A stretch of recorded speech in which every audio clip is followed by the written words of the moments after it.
Hey everybody, M.A. Baxter here. Friends call me Andy, so I hope you do too. I'll tell you a little story today about probably my best friend growing up. We were best friends from kindergarten all the way through high school. Kind of parted ways there. I went in the Navy. He moved on with his life. What happens? But I'm going to call him Bob for the sake of his privacy.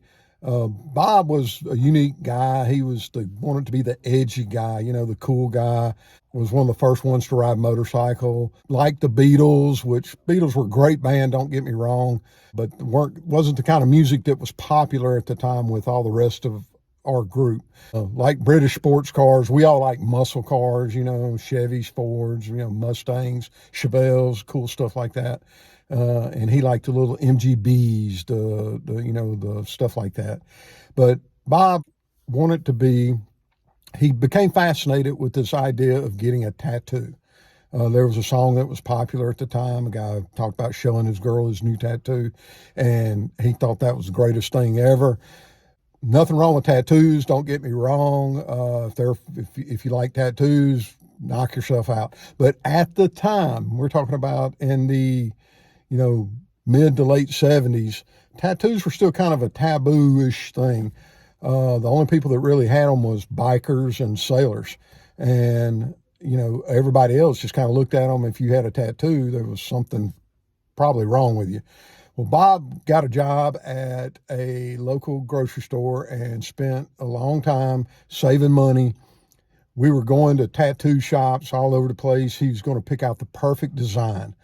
And so after probably months of this, he picked out this really, really cool looking dragon tattoo. And it was a pretty nice looking design.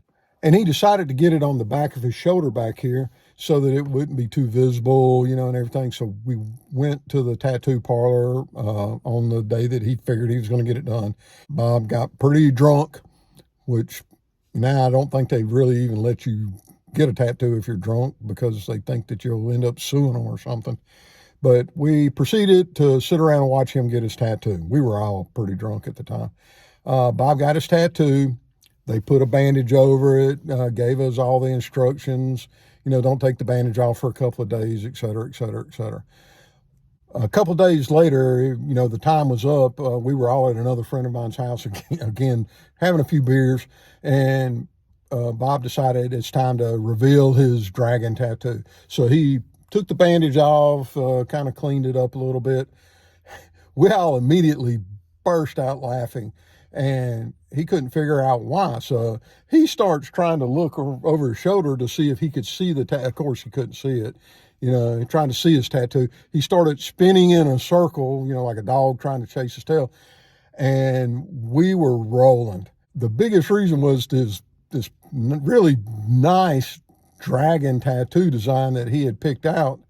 Apparently, the tattoo artist that he had doing his tattoo was somewhat inexperienced, and his tattoo ended up looking like a catfish.